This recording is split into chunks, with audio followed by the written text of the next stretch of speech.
కడప నగరంలో వర్షాకాలంలో సైతం త్రాగునీటి సమస్య జట్లంగా మారి వేధిస్తోందని సిపిఐ నగర అధ్యక్షుడు వెంకట శివారెడ్డి పేర్కొన్నారు. కడప నగర కార్పొరేషన్ ఎదుట ఖాళీ బిందెలతో ప్రజలతో కలిసి ధర్నా చేపట్టారు. ఈ సందర్భంగా ఆయన మాట్లాడారు. కడప నగరంలో రవీంద్ర నగర్, బహుజన్ నగర్ మరికొన్ని చోట్ల త్రాగునీటి సమస్యలు తీవ్రంగా వేధిస్తున్నాయన్నారు. కడప ఎమ్మెల్యే అనేక అంశాలపై మాట్లాడుతున్నారు కానీ ప్రజా సమస్యలు విస్మరిస్తున్నారన్నారు. కార్పొరేషన్ అధికారులు మొద్దునిద్రపోతున్నారన్నారు. కడప నగరంలో శాశ్వతంగా తాగునీటి సమస్యలు పరిష్కరించాలని కోరారు. కడప నగరంలో వర్షాకాలంలో సైతం ఇవాళ త్రాగునీటి సమస్య తీవ్రంగా వేధిస్తూ ఉంది. కడప నగరంలో ఇవాళ ఒక్కలపేట, రవీంద్ర నగర్ మొదలుకొని బహుజనరు, సాగర్ కాలనీలో త్రాగునీటి సమస్య తీవ్రంగా ఉన్నప్పటికీ ఇవాళ ముందస్తుగా స్థానిక ప్రజాప్రతినిధి ఎమ్మెల్యేగా ఉన్నటువంటి మాధవిరెడ్డి గారు ప్రజా సమస్యలను విస్మరించినారని ఈ సందర్భంగా తేటతెల్లం అవుతోంది. అదేవిధంగా కడప మున్సిపల్ కార్పొరేషన్ అధికార యంత్రాంగం ఇవాళ పాలకవర్గం లేదు కాబట్టి మొద్దు నిద్రపోతున్న దౌర్భాగ్య పరిస్థితి ఇవాళ ఉంది. ఎక్కడ అంటే ఇప్పటికీ కూడా మైలవరం నుంచి నీళ్ళు వస్తున్నాయి అదో ఇదో అని చెప్పి మొన్న ఒక వారం కిందటే కమిషనర్ గారు కూడా చూసి వాడుకోండి, నీళ్లు మంచినీళ్ళు 3 రోజులకు ఒకసారి వస్తాయి, అవి తాగడానికి మాత్రమే ఉపయోగించుకోండి, ఇవాళ కడుక్కోవడానికే లేకపోతే పంట పత్రాలకు వేరే నీళ్ళు ఉపయోగించుకోండి అనే పద్ధతిలో ఇవాళ మాట్లాడిన తీరు చాలా భయంకరంగా ఉంది. వాళ్ళు వేసవికాలం పోయి వర్షాకాలం వచ్చినప్పటికీ ఇవాళ ముందస్తు చర్యలు చేపట్టకపోవడం వల్ల ఇవాళ ఈ దుస్థితి వచ్చింది. కడప ఎమ్మెల్యే శాసనసభ్యుల మాధవిరెడ్డి గారు చాలా అంశాలపైన మాట్లాడుతుంటారు కాబట్టి ప్రజా సమస్యలన్నీ కూడా విస్మరిస్తారని చెప్పి ఈ సందర్భంగా తెలియజేస్తున్నాం. అదేవిధంగా కడప నగరంలో శాశ్వత ప్రాతిపదిక తాగునీటి సమస్యను పరిష్కరించాల్సింది పోయి ఒక్కొక్క గవర్నమెంట్ వచ్చినప్పుడు ఒక్కొక్క ప్రణాళికలో ఒక్కొక్క సంబంధించినటువంటి ఎస్టిమేషన్లో ఒక్కొక్క సంబంధించిన దాంట్లో పూజలు చేసుకున్నా ఇవాళ శంకుస్థాపన చేసుకుంటే కాలయాపన కల్లిబొల్లి మాటలు చెప్తాము తప్పితే శాశ్వత పరిష్కారానికి ఇవాళ నోచుకోకపోవడం అత్యంత దారుణమైన అంశం.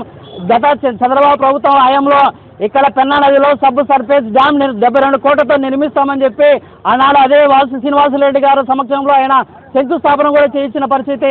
ఆ పథకం అటకెక్కింది.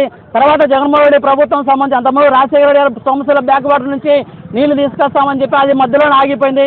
తర్వాత వచ్చిన జగన్మోహన్ రెడ్డి ప్రభుత్వం సంబంధంలో ఇదో గండికోట నుంచి వాటర్ గిడ్ ద్వారా ఇస్తాం, అదే ఇంకొకసారి బుగ్గవంక సమ్మర్ స్టోరీ నుంచి బుగ్గవంక డ్యామ్ సమ్మర్ స్టోరీ తెచ్చి కడపకు తాగునీటి అందజేస్తామని చెప్పి చివరికి 6 నెలలు ముగిసాయనంగా ఎన్నికలు ఉండగా ఇవాళ జగన్మోహన్ రెడ్డి గారు అక్కడ సంబంధించి గ్రావిటీ ద్వారా బ్రహ్మచారం నుంచి నీళ్ళు ఇచ్చామని శంకుస్థాపన చేసినారు, టెండర్లు పిలిచినారు.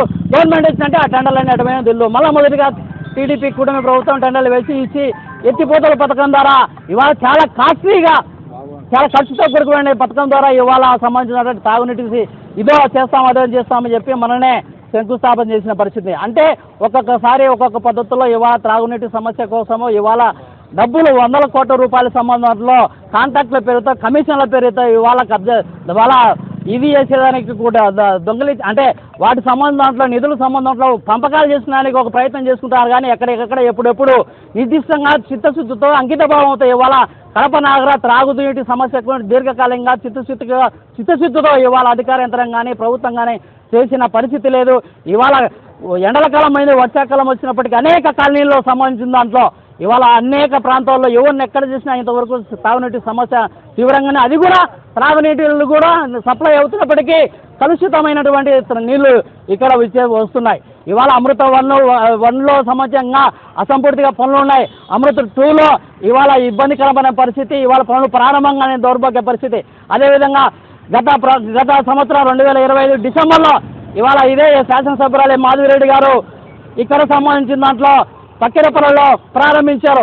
ఈ పక్క 2, 3 డివిజన్లు మొదలుకొని ఇవాళ 15వ డివిజన్ సంబంధించింది కావచ్చు, 16, 17, 18, 19, 20, 26వ డివిజన్ ఇట్లా 12 డివిజన్లలో ఇవాళ ప్రతిరోజు తాగునీళ్ళు అందజేస్తామని చెప్పి పక్కిరపల్లిలో ప్రారంభించారు. కుళాయి తిప్పి నీళ్ళకు సంబంధించిన దాంట్లో రోజు వస్తున్నాయా అదే 15వ డివిజన్ సంబంధించిన దాంట్లోనే ఈ సాగర్ కాలనీ ఇక్కడ వచ్చినటువంటి ఇక్కడ సంబంధించిన మహిళలు కావచ్చు అందరూ కుటుంబాలు వచ్చినాయి.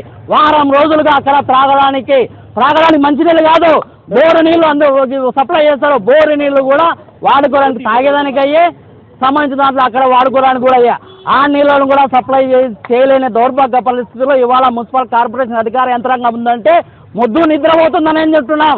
ఈ అధికారులు చేసే వ్యవహారానిపైన ఇవాళ శాసనసభ్యులు ప్రజాప్రతినిధులు కూడా ఉండడం అత్యంత దారుణమైన అంశం.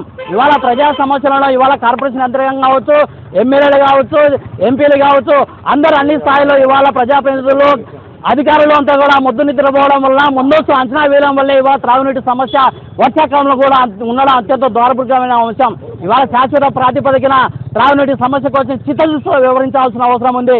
అదేవిధంగా పేద మధ్య వర్గాలు నిర్వహిస్తున్నటువంటి ఆ కాలనీల్లో ఇవాళ రోడ్లు, కాలువలు, డ్రైనేజీ ఇతరాతర సంబంధించిన అన్ని రకాల సమస్యలు ఉన్నాయి.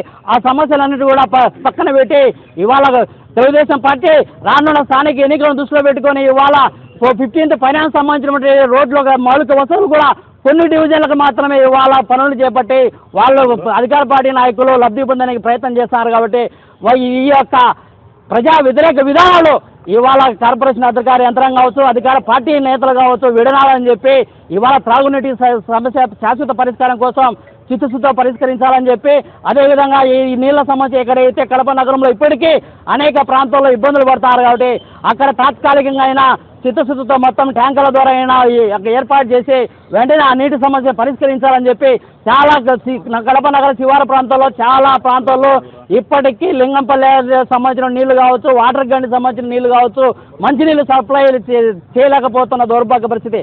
ఉప్పు నీళ్ళే మంచినీళ్ళుగా పేదలంతా కూడా తాగుతున్న పరిస్థితి.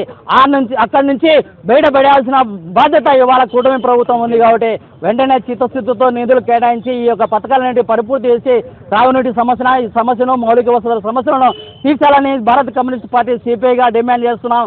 వెంటనే ఈ సమస్య పరిష్కారం కాకపోతే 17వ తేదీన పెద్ద ఎత్తున కార్పొరేషన్ కార్యాలయం ముట్టడిస్తామని చెప్పి ఈ సందర్భంగా తెలియజేస్తున్నాం.